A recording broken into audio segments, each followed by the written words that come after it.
Hello everyone, the story I'm going to share today is doing business as cultivation.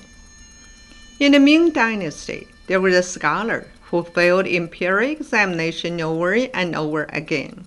He finally tired of pursuing fame and money. He became determined to learn the Tao and went to the mountain cave to seek discipleship with a Taoist master. The Taoist was delighted after carefully examining him. The Taoist asked the scholar what he wanted to learn, but the scholar had nothing particular in mind and answered that he just wanted to learn the Tao. From then on, the Taoist taught him how to meditate and taught him something new every day. Several years later, the Taoist went to the scholar and stated, "I want to build a magnificent palace, but I don't have enough money. Go to the city during the day and sell rouge. Practice meditation each evening when you come back." The scholar knew that he had to obey the master. He asked the Taoist, "Master, I have no money. How can I buy rouge?" The Taoist pointed to a pile of stone, and in a flash, they transformed into fine rouge. The confused scholar thought, "Master has the ability to transform stones into gold. So why is he asking me to return to society to sell rouge to make money?" But again, the scholar knew that it was important in cultivation to follow his master's instructions. The scholar reluctantly left the mountain with the rouge and made his way to the market. He was very shy, so he found it awkward to shop on the streets. He set himself up in a place with low traffic and spoke quietly with his head down. Because he was as quiet as a mosquito, passersby could hear his voice only if they listened very carefully.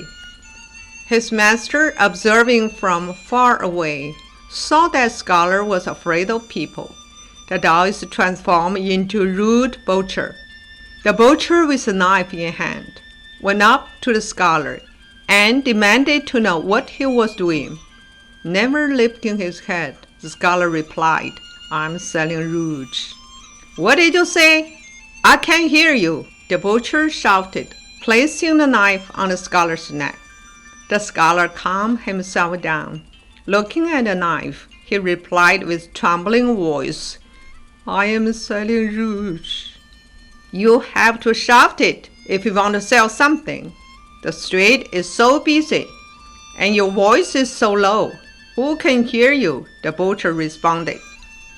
The scholar, once again confused, wondered how this ruffian suddenly appeared amid the busy street.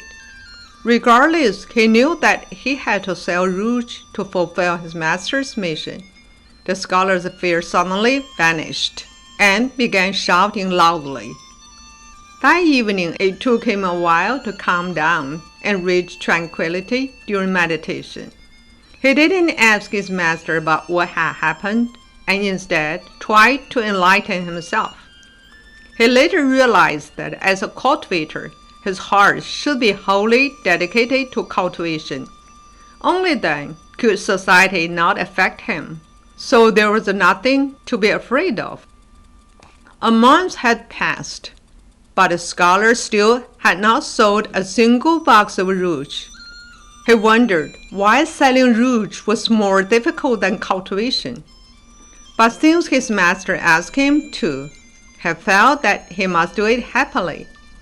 The scholar realized that he needed to put his heart into both cultivation and selling rouge. He realized that to sell rouge, he had to find the right customers, women. But he wondered how could he cultivate if he came to contact with women. Some girls put rouge on their face and asked him if they looked beautiful.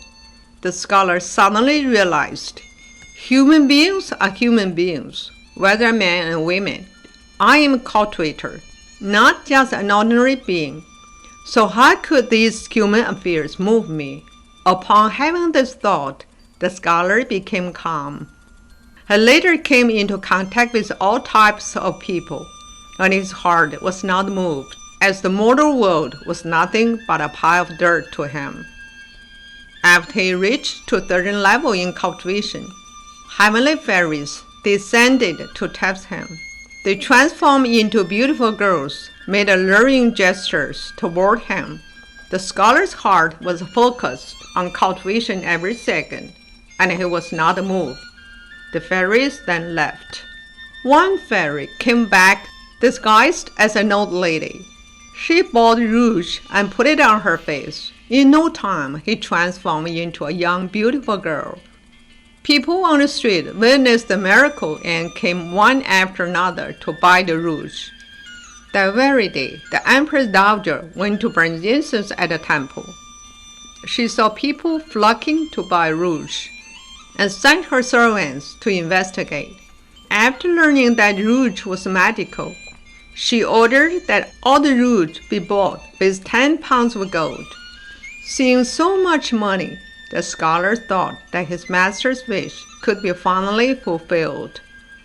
He took the gold and happily went back to his temple.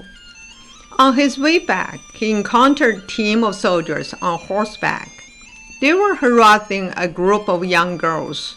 The scholar felt that saving those lives was the most important thing he could do. He loudly shouted, "I have 10 pounds of gold. I will give it to you if you let all the girls go." Dazzled by all the gold, the soldiers immediately freed the girls. All the gold disappeared in the blink of an eye. The scholar was left with nothing. Crestfallen, he headed back to the temple, wondering how his master's wish could be realized now. In reality, his master looked after him the entire time, transforming into different people to test him. After the scholar recounted what had happened on the way back, the Taoist pointed to the sky. The scholar looked and saw a beautiful palace in the heavens. "You have already helped me build the palace," the Taoist said. "You kept your heart unmoved while selling rouge, which allowed for the construction of the palace." "Oh," the scholar suddenly enlightened. Doing business is also a way of cultivation. Thank you very much for listening to the story. More touching stories will be ready for you if you just subscribe. Thank you again.